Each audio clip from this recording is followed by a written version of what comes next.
La Gemara dans Masechet Shabbat, page 89, nous parle des événements qui se sont passés au moment où la Torah a été donnée. C'est-à-dire que lorsque Moshe Rabbeinu monte au ciel après qu'ils aient entendu les 10 commandements, Moshe Rabbeinu est monté pendant les 40 jours que nous savons. Et là, lorsqu'il arrive au ciel, il y a bien sûr des anges qui ne veulent pas en aucun cas admettre que le peuple d'Israël reçoive la Torah. Le problème essentiel, c'est qu'il y a des anges qui ne veulent pas, et on va expliquer pourquoi. Avec la suite des choses, on va le comprendre. Et lorsqu'il y a des discussions, et Akadosh Baruch Hu dit à Moshe, réponds-leur. Alors, bien sûr, il y a des choses un peu surprenantes, la manière dont il discute avec eux. Et le fait est que finalement, il arrive à les convaincre qu'ils soient d'accord. Et non seulement qu'ils sont d'accord, la Gemara dit plus que ça. Elle dit qu'une fois qu'il les a convaincus, ils ont dit, ils louent Dieu, et c'est marqué, Miyad kol echad ve'echad na'asalo ha'ohev ve'masarlo davar. Chacun de ces anges est devenu un peu un ami à lui, à Moshe, il lui a transmis quelque chose. Et d'où, où c'est que c'est en allusion, c'est dans un verset dans les Téhilim, où il est dit, Alita lamarom, tu es monté dans les hauteurs, tu es monté au ciel, lamarom vers le haut, la karta shavita chevi, tu as pris normalement chevi c'est des gens qu'on ramène en prisonnier, ça veut dire que tu as pris des choses qui n'étaient pas à toi, que tu as réussi à prendre. La karta matanot ba'adam, tu as même pris des cadeaux pour les hommes, et c'est dit donc ensuite que même l'ange de la mort, qui est en fait le Yetzerara, le Satan, comme on voulait l'appeler, il a tous ses noms, lui a également donné un cadeau. Quel cadeau lui a donné? Celui des Ketoret. Alors, de quoi s'agit-il? Lorsqu'il va se passer plus loin dans l'histoire, l'événement de Korach. Malheureusement, dans cet événement de Korach, il se passe plusieurs épisodes. C'est qu'une fois que Korach est englouti, il n'y a pas seulement Korach qui va mourir, lui il est englouti, mais il y a aussi les 250 princes qui s'étaient présentés pour avoir le titre de Kohen Gadol, c'est-à-dire voulaient prendre la place de Aaron à Kohen, et ils ont emmené de l'encens, et là, ils ont tous été brûlés. Bon, ils ont été brûlés, ils ont été punis, et là, le lendemain, il y a une sorte de soulèvement dans le peuple qui vient, qui disent Atem hemitem et Hashem. Ils viennent accuser Moshe et Aaron, vous avez assassiné ces gens-là, vous avez fait exprès de leur dire de prendre les encens. Le fait est qu'Akadosh Baruch Hu a un très grand courroux contre le peuple, et commence, tout d'un coup, l'ange de la mort arrive et commence à décimer. Dès que Moshe entend que les gens sont en train de tomber les uns comme un jeu de cartes, un après les autres, les gens sont en train de tomber, tout de suite Moshe Rabbeinu s'adresse à Aaron à Cohen et il lui dit, dépêche-toi, prends l'encens, sors à l'extérieur, va et passe à l'endroit où tu vois les gens tomber, mets-toi tout de suite à cet endroit-là, et arrête l'épidémie, pas épidémie, puisque c'est l'ange de la mort qui est en train de tuer, va arrêter cette plaie de mort. Il est raconté que Aaron lui dit à Moshe Rabbeinu, mais je comprends pas, l'encens, je l'ai déjà fait ce matin, et la refaire maintenant, et en dehors du Mishkan, et Moshe lui dit quoi, les gens sont en train de mourir, tu poses des questions. Aaron va rapidement, et effectivement, stop l'ange de la mort. Bien sûr, la Gemara tout de suite explique comment savait Moshe qu'il fallait faire cela pour stopper l'ange de la mort.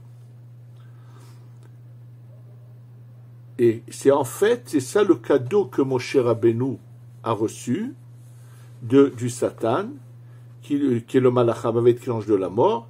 Il lui a dit, quand tu veux m'arrêter, utilise les Ketoret. D'ailleurs, c'est pour ça qu'à chaque fois qu'il s'est passé dans l'histoire des événements où il y avait des gens, il y avait des épidémies, des problèmes, on a tout de suite fait qu'il fallait organiser la lecture des Ketoret, qui est quelque chose de puissant pour arrêter l'ange de la mort. Donc, il est clair dans ce texte-là que le Satan, le Yetzerara, le Malach HaMavet, il a tous ces noms-là, Satan, ou bien Yetzera, le mauvais penchant, il a tous ces noms-là, tous ces titres-là, et qui est l'ange de la mort et qu'on appelle le Satan, était donc bien présent au moment où la Torah a été donnée. Le problème, c'est que lorsqu'on continue ce texte dans la Gemara, juste après, on va être confronté à quelque chose qui contredit. Tout de suite après, c'est marqué. Donc, une fois que la Gemara, donc je vous dit que qu'est-ce qu'il avait reçu comme cadeau, c'est les Ketoret. Et la Gemara d'emmener ce que je vous ai dit, comment ils avaient plus tard dans l'histoire, ils vont arrêter l'ange de la mort avec les Ketoret, cet encens. Et la Gemara tout de suite de continuer et dire quelque chose qui est surprenant. V'amar Rabbi Yoshua ben Levi.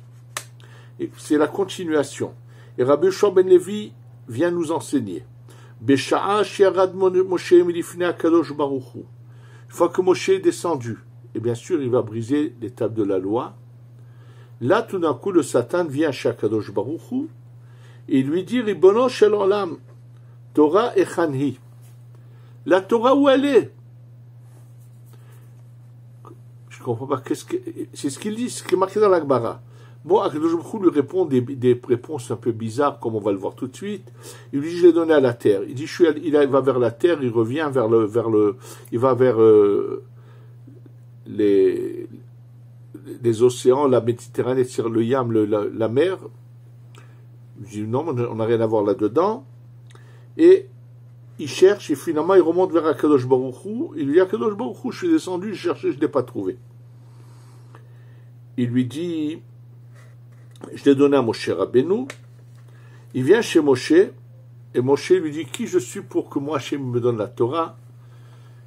En fait, Moshe, par modestie, parle comme ça. Finalement, HaKadosh Baruch Hu fait des éloges à Moshe de ne pas s'attribuer des titres et de vouloir, par modestie, dire qui je suis pour qu'Hachem me donne la Torah. Le problème, c'est que comment se fait-il qu'il pose une telle question? On vient de voir juste avant que lui-même a donné un cadeau à Moshe Rabbeinu.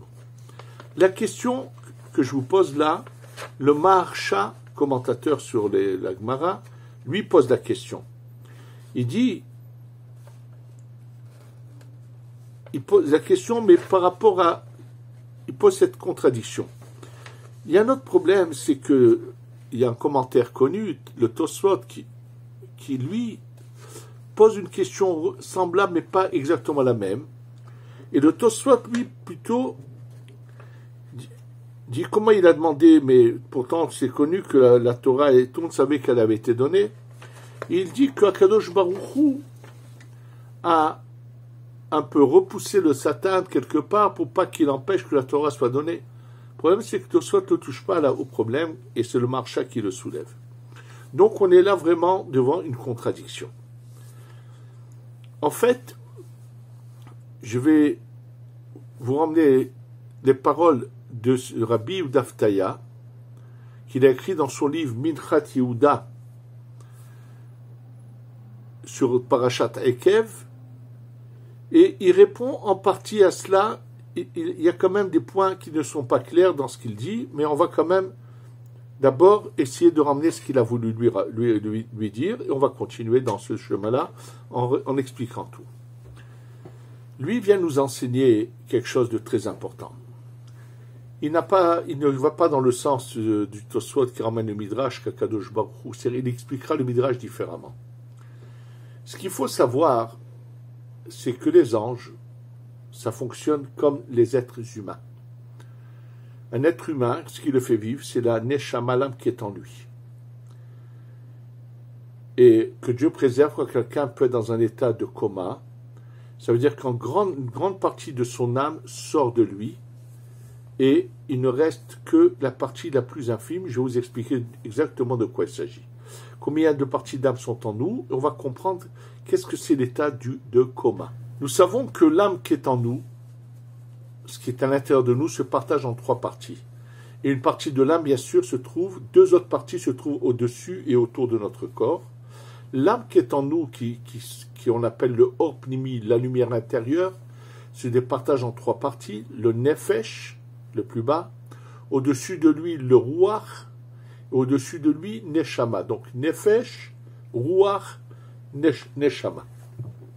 Le Nefesh, qui est quelque chose de la partie divine qui est en nous, réside, mais la plus petite, réside essentiellement au niveau du foie, dans le foie. Ensuite, le Ruach réside essentiellement dans le cœur. La Neshama se trouve essentiellement dans la tête, dans ces cavités dans lesquelles se trouve ce qu'on appelle Chokhma, Bina et Da'at. Et au-dessus de nous, il y a encore 2 autres parties qu'on appelle Haya et Yechida. C'est une lumière qui n'est pas rentrée, mais qui est autour de nous à nous protéger. Donc 3 à l'intérieur, 2 à l'extérieur. Au moment où, quand quelqu'un va dormir, pendant le sommeil, que se passe-t-il? La Neshama qui est dans la tête sort de nous, et donc le Ruach qui est dans le cœur monte à la tête, et le Nefesh qui est dans le foie vient vers le cœur. Étant donné que le Ruach est quand même à l'intérieur, bien qu'il ne soit pas à sa place, il arrive que les gens, pendant leur sommeil, parlent, parce que la force de la parole vient du Ruach qui est en nous. Par contre, que Dieu préserve, quand quelqu'un est dans un coma total, même le Ruach est sorti de lui, ne reste dans son corps que cette petite partie infime qu'on appelle le Nefesh. La même manière de ce qui se passe chez les hommes, il se passe également chez les anges là-haut. Plus que cela, le Rabbi Yehuda Ftaya, qui était très très grand Mekoubal, raconte la vision qu'il a eue où on lui a montré ce que je vous dis, comment ça fonctionne. Qu'est-ce qu'on lui a montré? Avec ça, il l'utilise pour expliquer cette Mara. En fait, on lui a montré qu'au-dessus, un endroit qui est au-dessus de notre planète, il y a un emplacement où résident tous les anges créés par les fautes. Et que lorsque des gens continuent à fauter, ils permettent à ces anges qui ont aussi bien mâles et femelles de s'unir et d'en faire naître d'autres, et donc ils ont une existence. Et bien sûr, ces anges, c'est Dieu qui leur donne de quoi vivre. Mais comment s'en débarrasser? Comment ceux qui ont créé des anges par leur faute, comment se passe le processus qui va les anéantir? Alors, on lui a montré comment ça se passait. Que lorsque quelqu'un est en train de faire une mitzvah, d'étudier de la Torah, à ce moment-là, une étincelle de lumière commence à monter, monte, et elle arrive exactement à cet emplacement, mais elle se dirige vers l'ange mauvais qui se trouve là, qui est relié à la personne qui a fait la mitzvah. Et à ce moment-là, cette étincelle, par les pieds, rentre dans dans le corps de cet ange, et s'unit à l'étincelle qui le fait vivre, et les deux ensemble provoquent un phénomène que subitement cet ange ne peut plus rester à l'emplacement où il est, et ça le fait comme une sorte d'avion, ça le fait partir en hauteur très très haut, ça l'emmène jusqu'au seuil de l'endroit où se trouvent les mondes saints, et là, quand il arrive à l'emplacement des mondes saints, le corps se met à tourner comme dans le sens des aiguilles de la montre, à une vitesse vertigineuse, et les deux parcelles de lumière, celle qui faisait vivre l'ange, plus la mitzvah qui a été faite, se séparent de ce corps, continuent à monter vers leur source, et une sorte de vent vient de ces monts de sainteté et fait que ce corps de cet ange disparaît. C'est-à-dire que, donc, on lui a montré cette ficelle-là, que c'est pour ça que celui qui fait de la Torah et des mitzvot est en train d'anéantir tous ces anges du mal, et c'est pour ça que celui qui est au-dessus de tout ce qui est la source de tout cela, qu'on appelle le Satan, le Tzara, et ainsi de suite, lui se bat pour empêcher les gens de faire des mitzvot, parce qu'il se bat pour la vie, pour que tous ces êtres, tous ces anges qui sont un peu sous sa tutelle, qui viennent un peu de lui, continuent à vivre et au contraire à s'amplifier. Et donc c'est pour ça qu'il fait ce combat, pour que les gens n'appliquent pas la Torah et les mitzvot.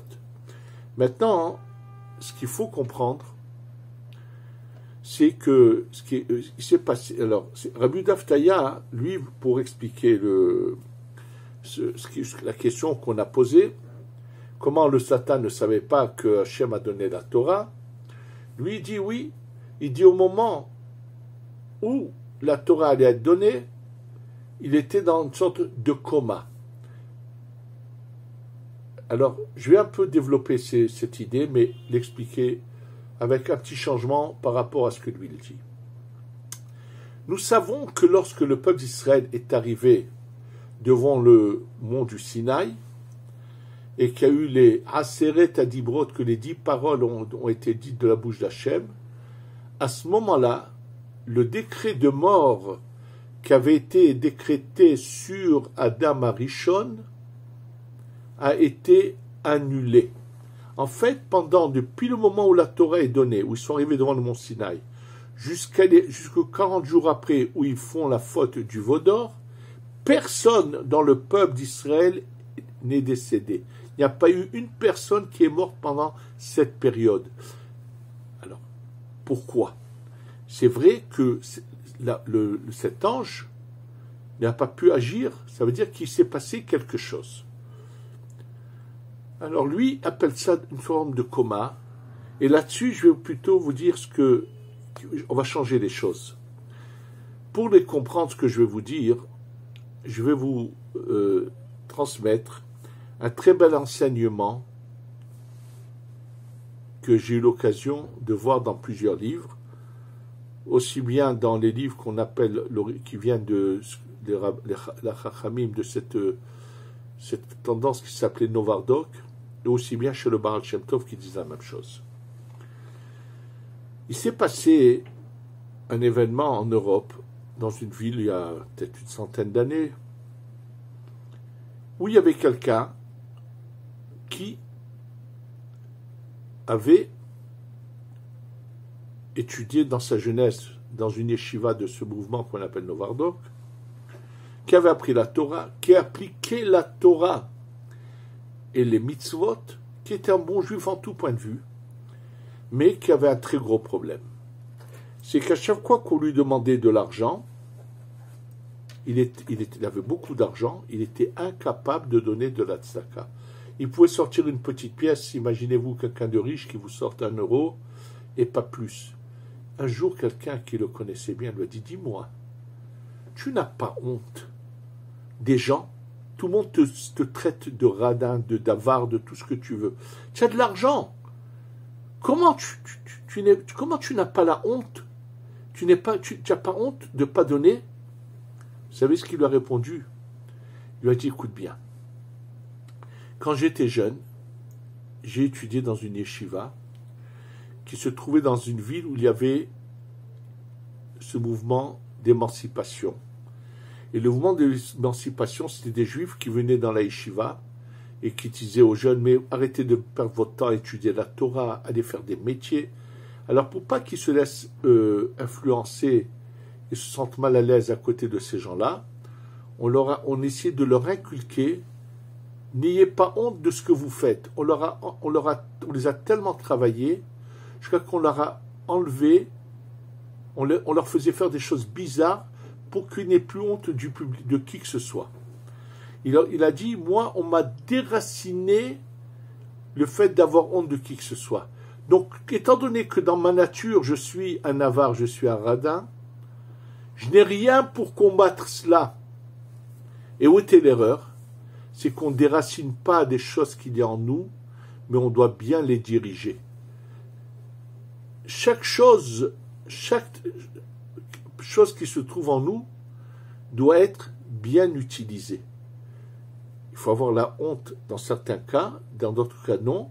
Il faut savoir canaliser tout ce qui se trouve en nous de la bonne manière. C'est-à-dire qu'on peut transformer le mal en bien. En fait, c'est marqué clairement que lorsque le Mashiach va venir, on va transformer le Yetzer Hara, on va le transformer, ça va être notre être totalement. Et avec cela, on va venir à expliquer ce que je vous ai donc posé comme question. Lorsque le peuple d'Israël s'approche du mont Sinaï, il y a un dialogue, comme vous le voyez dans la paracha de Yitro, où ils vont dire Naase venishma, on est prêt, nous, à appliquer la Torah, et même sans savoir ce qui est dedans. Tout cela a fait que toute la vitalité du mal a commencé à se séparer de ses corps du mal et du Satan lui-même. Et lui-même, ce Satan, s'est métamorphosé et a commencé à être changé d'identité, de devenir quelqu'un d'autre. Étant donné qu'il change d'attitude, donc toute cette vitalité mauvaise qui était en lui part de lui, il devient quelqu'un de bon, par nos bonnes actions, on l'a transformé, on l'a changé. Il veut lui-même donner un cadeau à Moshe Rabbeinu. Il lui dit, écoute, voilà, il lui donne le cadeau des Kétoret. La question va être tout de suite posée, mais s'il n'y a plus de mort, qu'est-ce que c'est ce cadeau? Sachez que à tous les niveaux, la Torah, elle peut être appliquée à tous les niveaux. Il y a une vie, une mort à tous les niveaux. Et que, en fait, ce qu'il lui a transmis, qui aurait pu être à un niveau bien supérieur, et a été utilisé, parce qu'il faut savoir que, partir de ce monde, l'avenue du Mashiach ne veut pas dire que c'est fini, on n'est plus au service d'Hachem. Oui, on est au service d'Hachem, mais à un niveau bien plus élevé. Et à tous les niveaux, la Torah a une autre interprétation plus élevée. Rien ne s'annule, ça se fait à un niveau plus spirituel. Donc, ce qu'il lui a donné, il lui a donné. Le problème, c'est qu'au moment où ils font la faute du veau d'or, cet ange dégringole et se retrouve dans une vitalité qu'il n'avait pas. Or, cette vitalité, elle a été écartée, donc ça ne repousse pas le midrash comme un tosot. Cette vitalité du mal a été mise de côté, puisque maintenant le peuple d'Israël est en train de la métamorphoser, de la ranger en disant on est prêt à écouter la Torah. Lorsque cette vitalité reprend le dessus par la faute du veau d'or, c'est tout à fait un autre Satan qu'on a devant nous. Il revient à son mal. Il n'a plus de lien avec cette période où il était bon. Elle disparaît de lui pratiquement. Et c'est pour ça qu'il dit la Torah, où est-elle? En fait, même s'il a une connaissance, il a envie de nouveau, le mal redomine en lui. Il veut de nouveau passer à l'attaque. En fait, on peut nous gérer notre Yetzer Hara, ou petit à petit le rendre un ami, ou il pourra continuer constamment à être un ennemi. Et sachez que, quand je parle d'un ami, la Gemara en parle dans ma Sechet Chagiga, de Rabbanim, que même le Satan avait du plaisir à venir être avec eux, leur parler, et il était de leur côté. Il le dit d'ailleurs. Il dit que lorsqu'il prend quelqu'un, pas par erreur entre guillemets, et qui a des années de vie, il les donnera à qui? Il va les donner en cadeau à ce jeune Talmid Chacham qui est capable de se surmonter, de ne jamais s'emporter, qui a quelque chose de très très beau, que même le Satan est en extase de lui, et à lui, il va lui donner des années de vie supplémentaires. Ce qu'il a pris à d'autres, il le donnera à lui. Ça veut dire qu'il y a une manière de gérer, ça dépend que de chacun de nous. Il faut savoir que si on sait être fort et ne pas se laisser persuader et entraîner dans les mauvais conseils du Samer même, du Satan, finalement il peut nous devenir une sorte d'ami. Mais il faut savoir que même si on l'a métamorphosé, mais au niveau auquel on va arriver, il y aura quand même un combat. Ça veut dire qu'il n'est pas anéanti, il change de niveau, mais à tous les niveaux, son envie, c'est de nous faire descendre. Et on le fait monter encore, et il faut continuer. Ne jamais s'arrêter, toujours être en alerte, savoir nous gérer pour, au contraire, le métamorphoser en bien, réussir, et c'est ça le but de la vie. On veut faire venir le Mashiach, ça dépend que de nous, par notre labeur, notre savoir ne pas se laisser piéger, savoir continuer constamment à s'élever, aller en avant, et Be'ezrat Hashem, on réussira. Hashem nous aide, il veut nous aider, ça dépend que de nous. Il faut juste savoir dire Hashem, tu sais que je n'ai pas les forces, j'ai l'envie mais sans la force. Croyez-moi que celui qui parle comme ça, Kadosh Baruch Hu, le prend comme un enfant par la main et l'aide et nous fait réussir. Qu'on sache tous faire le bon choix, savoir surmonter, qu'on ait tous l'aide d'Hachem pour réussir, et on aura bientôt la Géoula Shlema. Shetavo, Bimera, Beyamenu, Amen. Jerusalem.